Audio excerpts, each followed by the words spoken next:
Chapter and Brian Sussman. This is KPIX Eyewitness News Nightcast. Good evening. Treacherous weather conditions are threatening those two climbers in Yosemite. Mark Wellman and Mike Corbitt are hanging off the rock face above Sunset Ledge tonight, about 900 feet from the top of Half Dome. Late this afternoon, they had to battle rain, hail, even some light snow. We go live to Doug Mcconnell on the valley floor for the latest on that. You've talked to them tonight, Doug.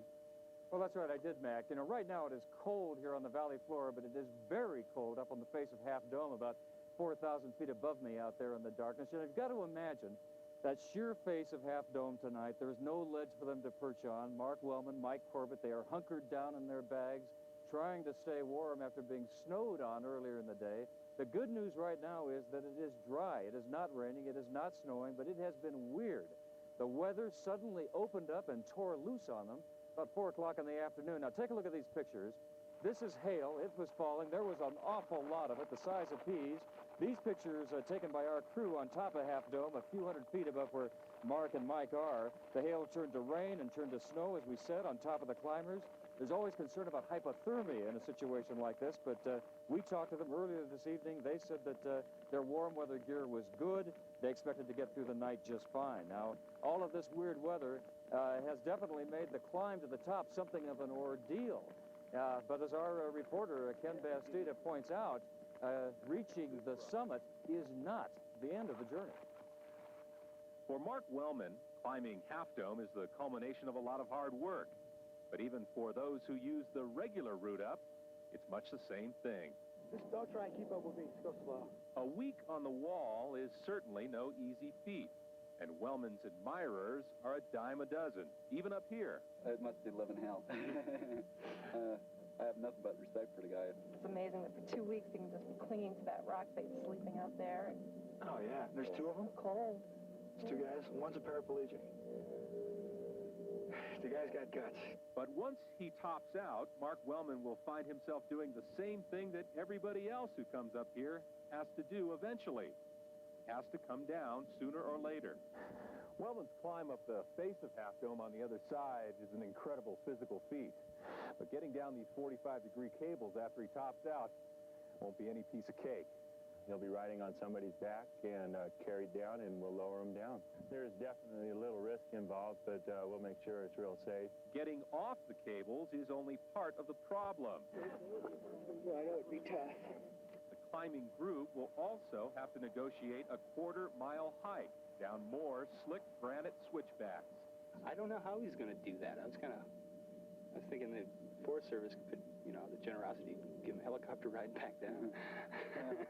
Coming down right here, we got the cables to hold on to, and we got bars to tie off, and that should be a lot easier, actually, than going down the switchbacks.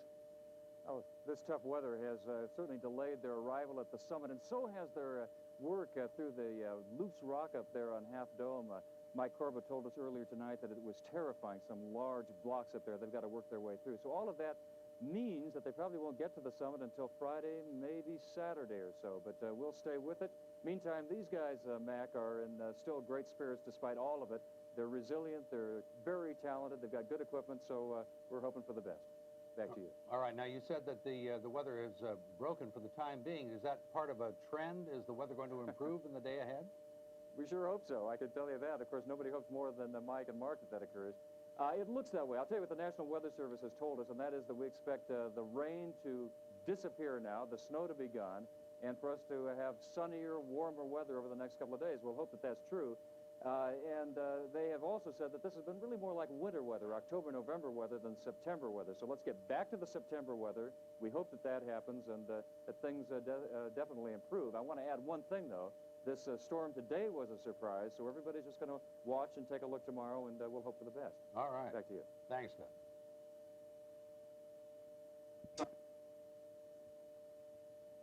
First, it was the weather, then crumbling rock. Tonight, it's sheer exhaustion that's making things rough for climbers Mark Wellman and Mike Corbitt. They've been hanging from the face of Half Dome in Yosemite for 8 days now.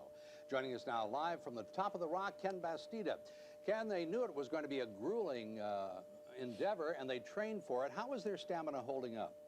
Well, so far so good. You know, this was the day, probably emotionally, that they were looking forward to for a while. This was the day they were supposed to top out on the original plan. Of course, we know now it's going to take them much longer to get to the top of the rock, and that, you know, has a tendency to play on your mind and also play with you, you know, physically as well. They're having trouble right now keeping up the pace. They talked about being tired this morning during the morning check-in. They do have enough food and water to make it to the top. Right now, it's just going to be a mental gut-out kind of thing. You can see clouds rest behind me, the range up there, and you can see, true to form, the clouds are kind of sitting up on top. We had another shower about 15 minutes ago up here, Dave, and it sprinkled a little bit. Probably a little more over on the other face there where they are. The weather is not completely out of the picture. You're right, they're physically starting to wear down a little bit, and you can hear it in their voices when we talk to them. We're going to try to talk to them live next hour and get more of an update, but it's a grueling experience. They're on a very difficult portion. They've completed about 14 pitches, about a little over 60% of the way up, but they have a long way to go, and none of it's going to be easy from here. We have a little bit more on the climb. Let's go down to the valley and check in with Doug Mcconnell. Doug. Well, that's where Ken Bastida is right now, way up there on the top of Half Dome. Mike and Mark, they're about 800 feet below him and to the right. And I'll tell you, many of us, though, down here on the valley floor, despite the shower that Ken talked about, are awfully glad to see the sun shining on Half Dome right now. The weather has been better than it was before, certainly from this vantage point. But you know, Mike and Mark, regardless of all of this, are two very competent people. They overall seem to be enjoying themselves. They are moving up. They have an awful lot of self-confidence. Climbing has really taught them that, as it has Peter Mayfield. Peter is somebody we've talked to many times here on Channel 5. He's been sort of our in-house climbing expert. Peter began to learn climbing as a child. It's a tradition that he's passing along to his own children. Peter seems to believe that when it comes to trusting in yourself, believing in yourself, it's never too early to start. It's really advanced footwork, you know, to be able to stick to something sloping like that. Wow, that's hard for a warm-up. I'm out of shape. He may think he is, but the rest of us don't. Peter Mayfield is one of the finest climbers in the world. I'm right here. If you get too tired, just come down for another try.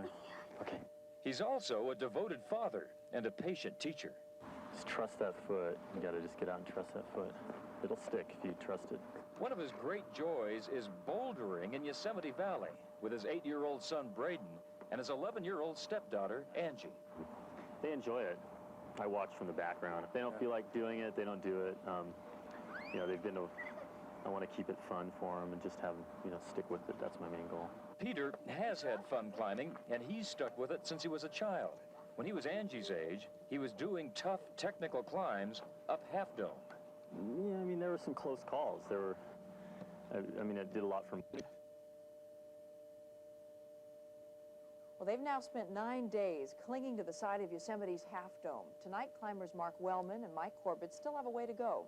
Among the people who came to watch them scale the rock today, a troop of Boy Scouts. The Scouts got to see the climbers through a TV lens, and they also wished the two luck over the radio. This is our 9th day right now joining us live to tell us how the climbers' luck is holding up is Ken Bastida, who's waiting for them at the top of Half Dome. Ken? Still waiting, Kate. I keep asking myself, is this thing ever going to end? Like all of you do, and yeah, we think it is going to end. In fact, today was a very optimistic day. After hearing Mike and Mark a little bit earlier this afternoon, they made some good progress today, actually finishing 2 pitches total today, which is pretty good work for the way they're going. They are right now about 20 feet below the ramp.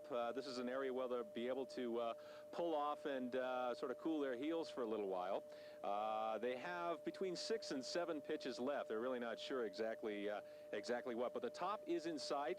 They have enough water and enough food to make it, and there's a good chance that they'll be topping out sometime this weekend. We're going to keep our fingers crossed. We're pushing for them. Let me show you what I got on here. This is the hottest thing in the valley right now.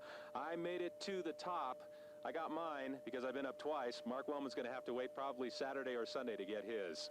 Let's check down in the valley with Doug Mcconnell, who's got more on the climb. Doug. Again, I'm looking up at you. I made it to the bottom, the valley floor. That's where we are. We're looking up. It's a lot of nice sunshine there on the face of Half Dome as Mark and Mike are making some progress today. They are really pumped. I talked to them earlier. In fact, they were joking with us, asking how we were holding up down here. I said, well, had a couple of tough nights at the Awani, but we're doing just fine. You know, besides the joking around, though, there's always still concern about what could happen to them up there. How serious and dangerous is climbing really? What are the most common injuries? How do you protect yourself? Well, Yosemite really is the place to come for that answer. It attracts thousands of climbers here every year. It's a great climbing mecca. And on a lovely afternoon like this one, you can bet that Mark and Mike aren't the only ones on the rocks. On this sunny September day in Yosemite, it seems like everybody's climbing the walls. You got to be real careful. Make sure you plant every hand and every foot in the right place. You want to concentrate on what you're doing. Just make sure you don't slip up. If you slip up, you can fall down, and of course, that can be painful. A little fall can hurt sometimes as much as a big one. John Medlock of Richmond fell only 3 feet, but broke his ankle severely. Are you going to do any more climbing after this, do you think? Yeah. Give me about 7 more weeks. I'll be out there again. Even if they have to be airlifted out to a major hospital, as John did, injured climbers almost always live to tell the tale and vow to return. Well, most of the injuries are actually surprisingly minor, but except for bumps and scrapes and abrasions and that type of thing, the main thing we see is actually leg and ankle injuries. Most of the injuries are in leaders who are falling. The lead climber falls and catches a leg or an ankle on a ledge or the ground. If you know what you're doing, take proper precautions, and remain focused on the elements of the task, climbing is a relatively safe sport. The number of deaths and serious injuries are remarkably few.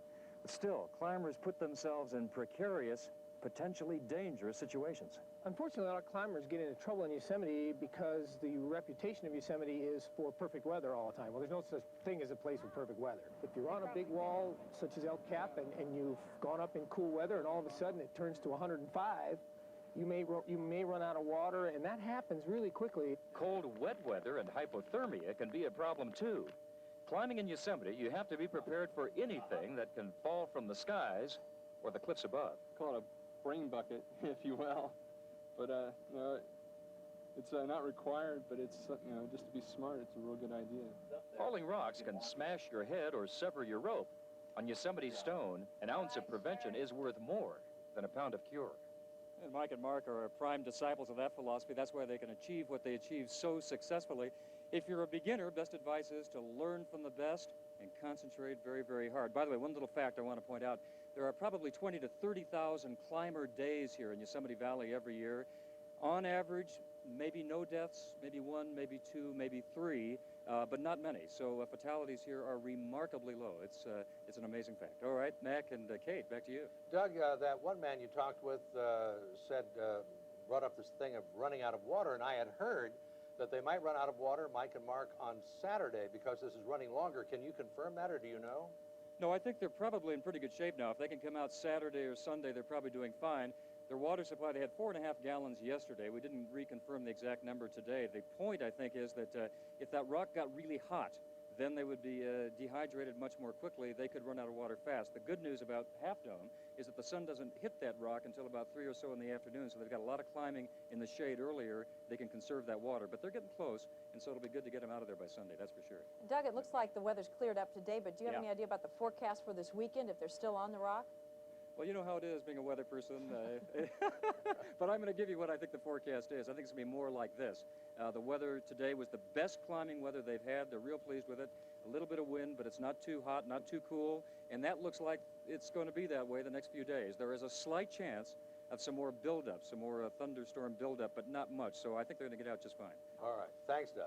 All righty. Well, now on to the Half Dome climbers. They are calling this one of the best days on the rock.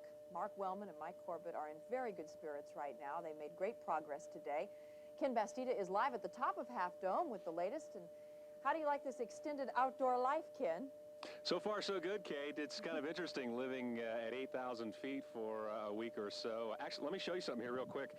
This is the big, sort of the big thing tonight. We have to decide whether we're going to have beanie weenies or raviolis here. We're not sure. It's a big debate. We'll get into it after we talk to Mark and Mike.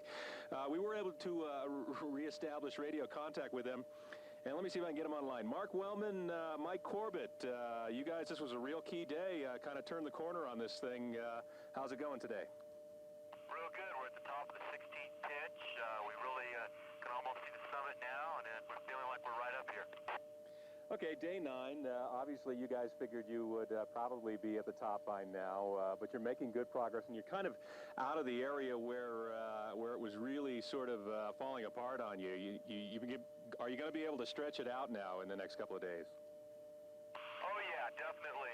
We got a good spirit, and we're ready to go. Okay, how's everything holding out? I know 10 gallons of water was a lot at the start. I hope you're conserving, and I'm willing to bet that every ounce is precious right now. We have 3.5 gallons of water left, and we have plenty of food. So, you know, we've really stretched ourselves out pretty good here. You know, we had some bad weather in the beginning, and it was pretty cool, so we didn't drink a lot, and it's come in handy now at the end.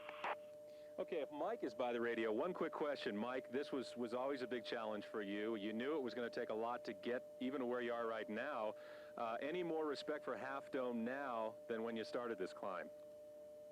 Certainly.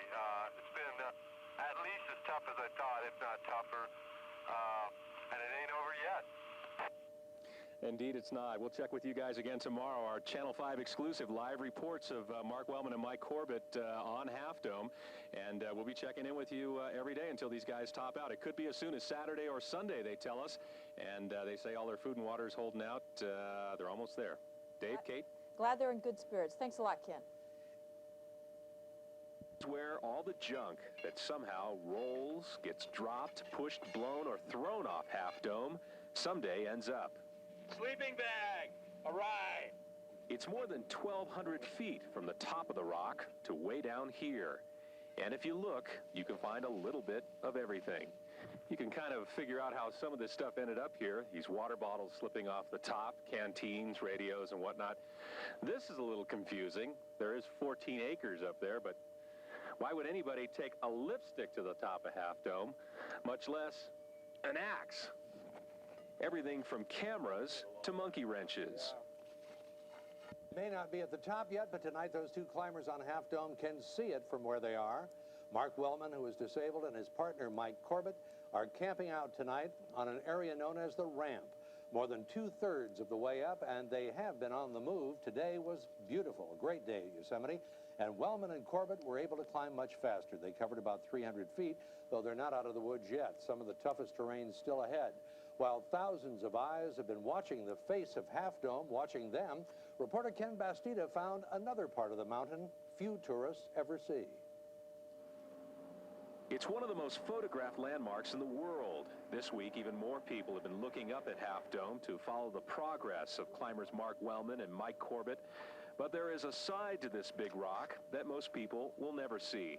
Binoculars, part of binoculars. Can you believe all this stuff down here? There's a growing problem way down along the southern base of Half Dome, just below an area known as the Tiger's Belly. What's this? More booty. Something weird. I don't know what it is. Hey, look at this.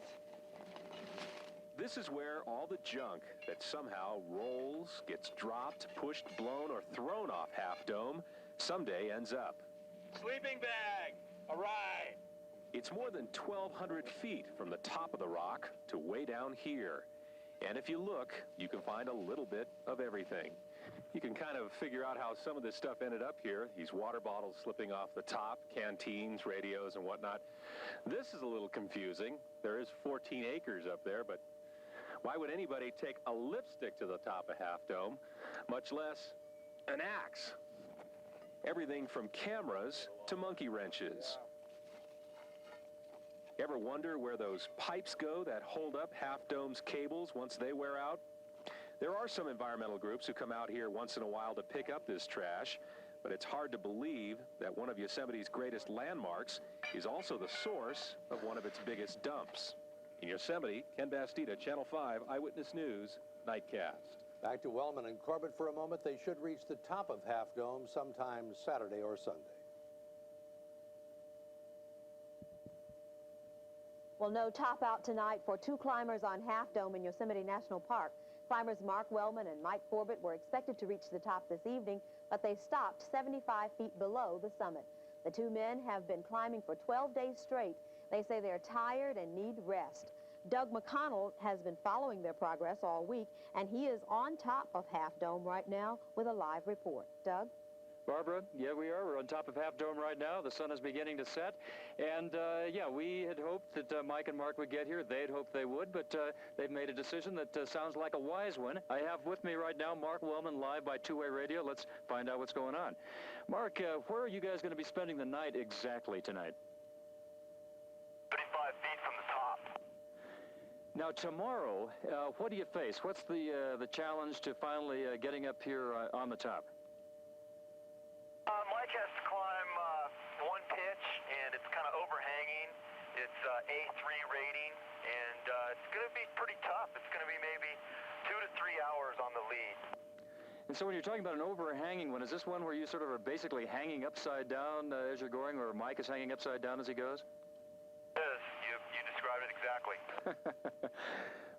Mark, how are you guys feeling down there? I know you're tired. I know it's been a long climb. Give me a little idea about how your health is, how Mike's numb hand is doing today and his elbow and all of that sort of thing. Our health is good. Mike's arm still is about the same. My left arm is a little sore right now, too. So, you know, we're doing all right. Our spirits are high. We're real happy that we're made it this far. We were a little disappointed we didn't top out today. But, hey, we're 75 feet from the top, and we'll do it tomorrow morning. Well, I'll tell you what, we're sure looking forward to seeing you. You've got a lot of friends up here waiting for you, and we'll have a big celebration when you arrive. So look forward to seeing you tomorrow, okay, feller? I will see you in the morning. All right. There you go, Mark Wellman, Mike Corbitt. They're feeling good. These guys have done a terrific thing, and 13th day up here, big celebration. We'll be live for it, so Doug and Barbara and everybody back there, don't miss it. We're looking forward to it. Any estimate on about what time they'll get up? They're going to start at what time in the morning for that last 75 feet? Well, you know, predicting exactly what time things are going to happen is something that I think none of us are quite willing to do these days. I think they're going to get here when they can. The ideal, I think, for them would be able to get here about noon or so they could then get off this mountain on the mules and down to Yosemite Valley by tomorrow night. If they get up later than that, they'll have to spend the night up here. So we're hoping for about noon, but we'll wait and see. We'll let you know what happens. And that would mean you'd have to stay up there on top of the world again, too. We've been up here quite a while, but we look forward to them coming, and so we're patient. Thanks a lot, Doug. All righty. We'll have to wait until at least noon tomorrow for two climbers to reach the top of Half Dome in Yosemite National Park. Mark Wellman and Mike Corbitt decided to get some rest tonight rather than top out. Doug Mcconnell has the story. It didn't matter how many pitons Mike Corbitt would pound into granite today.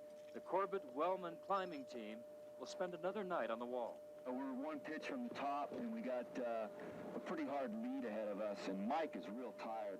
So I think we're going to bivvy here and top out in the morning. Almost 5,000 feet below on the valley floor, loved ones waited patiently for the summit to be reached. When the announcement was made, they understood, but it was still tough. We need to leave today, so we won't be here tomorrow to see them top out. So we are in that sense because we won't get to share in that excitement. You know, I was really looking forward to seeing them come over the top today, but I'd rather Mike know his limits in terms of how much energy he has and stay safe. Doug Mcconnell, Channel 5, Eyewitness News, Nightcast. Tomorrow is day 13 on the rock face for Wellman and Corbitt. Tonight, they're spending the night at Good Bivvy. That's about 75 feet from the summit, 4,500 feet from the valley floor. They'll resume climbing at 8 in the morning, and don't forget, Channel 5 will have live coverage as Wellman and Corbitt top out, and that is expected around noon tomorrow.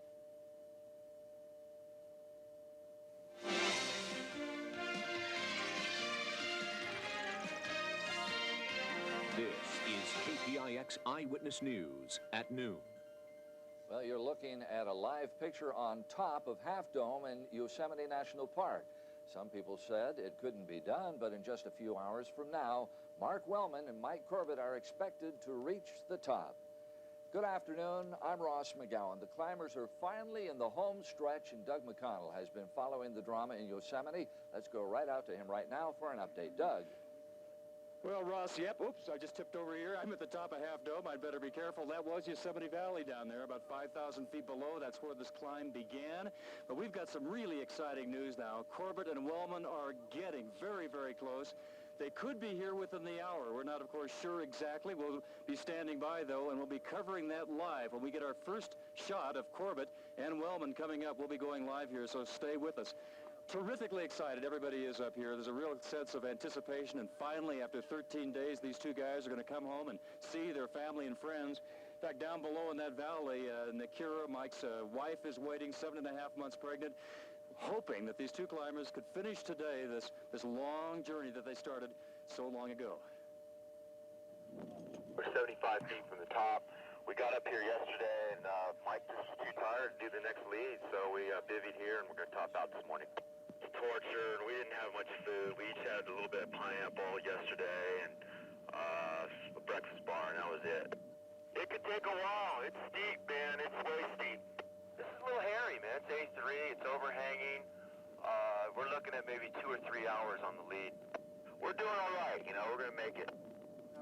Well, they are going to make it for sure. In fact, this man right here, this is Ken Yeager, who's one of their good buddies. He's a climber here. He's been working with us throughout all of this. Ken, you just saw these guys a few minutes ago. What were they saying? They were yelling and screaming. They're very jubilant right now, and they're looking forward to getting up to the top. So what's the plan from here on out now before we see them? Well, Mark still has to come up about 350 feet of lower angle climbing here. Ted Farmer's going to give him a hand with that, and we should see him real shortly. That's terrific. Ted Farmer is the guy who carried Mark piggyback to the base of Half Dome. He's got the honor to carry Mark all the rest of the way up here. You excited? I'm very excited. I think I'm almost as excited as they are. All right, that's terrific. Listen, we're going to be here. There's going to be a terrific sense of relief and excitement as soon as we see them coming, and especially when they finally get right to this spot, we have a chance to talk to them and they have a chance to celebrate. So it's a great, great noontime here for us, Ross. Back to you. Thank you. That made us a little nervous when you slipped in the beginning of that report. Well, that's just because I'm clumsy, and I got plenty of rocks between me and the bottom. Okay, thank you, Doug. All righty, Ross. Channel 5 has been with the climbers every inch of the way up Half Dome. Just a reminder that you can see their triumphant climb over the top live as it happens right here on Channel 5. We'll break into regular programming. There'll be nothing left to climb because Mike and Mark will be on the summit of Half Dome.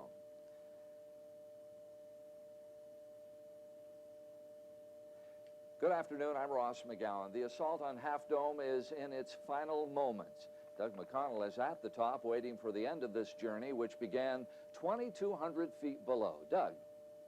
It's an exciting moment. A yell just went up right now as Mike and Mark are coming towards us. Mark Wellman is on the shoulders of his old buddy, Ted Farmer. Ted Farmer was the person who, of course, carried him to the base of Half Dome. And this is really an emotional moment. Paulette Irving in the pink, I don't know if you can see her right now, pink shirt, pink hat, she's waiting right now. That's Mark Wellman's girlfriend. There you go. She's waiting. She has an orange for Mark.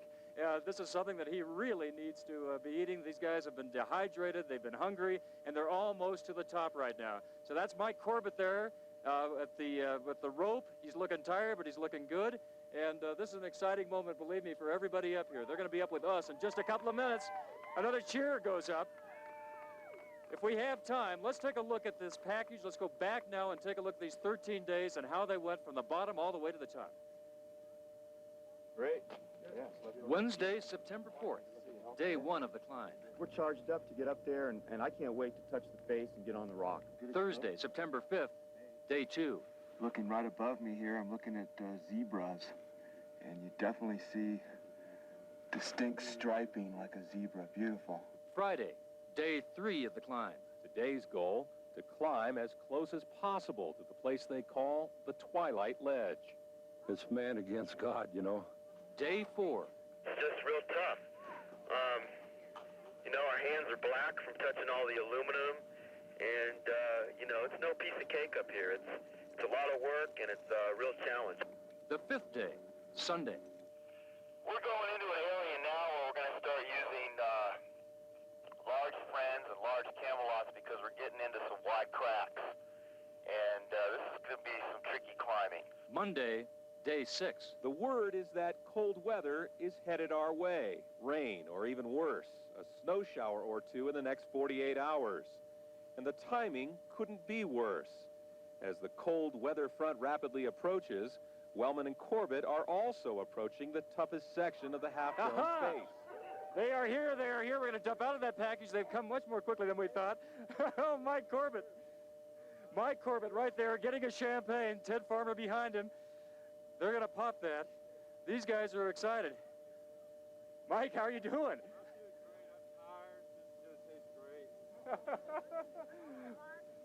Mike Corbitt coming up. He's got the champagne. Mike is going to pop it. Over to back. Let's get him back. Let's let him pop this thing. Oh! Oh! Victory champagne! Down over there. There you can see Mark Wellman getting victory champagne. Woo! Oh, great moments up here. I'll tell you, these guys are happy guys. All right, here we go. There you see Mark Wellman. He's going wild. They've made it to the top. We got somebody we wanted you to talk to over here, Mike. We got Nakira. Murray, let's get this together here. We have a chance for Mike to talk to his wife, Nakira. Nakira is 7.5 months pregnant. Mike, she's waiting for you down on the valley floor. We're going to get you a Watchman over here and an IFB. We'll put it in your ear. As you're doing that, there you go. Just stick that in your ear. Murray will hold that for you. Nakira, are you down there on the valley floor? I'm right here. How you feeling? Hey, Mike. I can hear you, babe. How you doing? It looks good to see you up there. I'm doing great. I love you. It looks so good to see you on top. It's fantastic.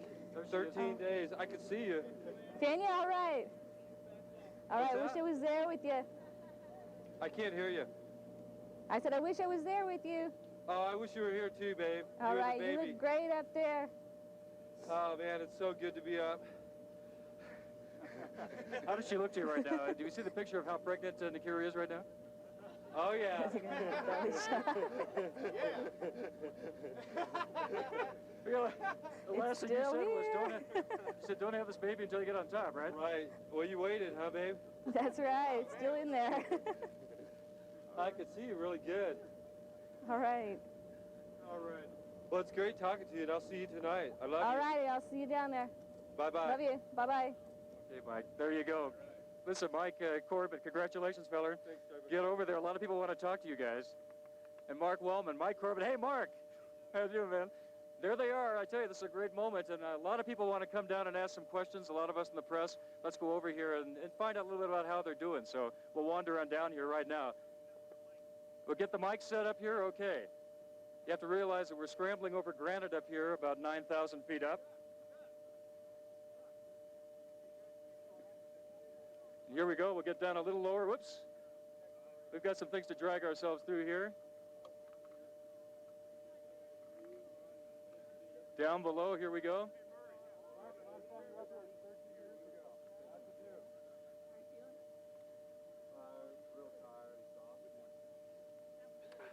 That was a fantastic climb. It was a lot harder than we thought. It's the voice of Mike Corbitt. Hard. And it was much harder than I thought. I mean, I barely made it. I feel I barely made it. Yeah, it's the longest I've ever been on a wall, too. 12 and a half days. Never. I didn't know if I could make it after yesterday. I could barely pull myself up anymore. My arm hurts. Was there any point where you actually thought about giving up trying again some other time? No, you know, we laughed about it. The flyers have already been printed. We're going. Just the length of time and the fatigue that got to you? Yeah, and just the difficulty. It was really hard. You know, the haul bags weighed more than I did. It was really awkward. It was loose. It was tough. Would you have picked a different route if you known this one had been that loose and that hard? No, because we wanted a challenge. We didn't want to do something that was easier than El Cap. You know, we wanted something harder, and we found it. What about the weather? Didn't that play in? Well, again, you know, we knew the weather was bad, and we saw people leaving. We talked to a guy who was leaving. Two teams that backed off. And again, it got back to the flyers have been printed. You know, we got to go. We got a fundraiser going on. We're going for it, no matter what. Mark, did you ever at any point look across the valley and get inspired by El Cap, knowing that you made that? Oh, yeah, you bet, man. It was, you know, just getting up here, but this second summit was much sweeter than the first one. You know, it was tough, like Mike was saying. We had some real tough lead climbs, loose rock. Just every pitch was tough. You know, old bolts, 20-year-old bolts.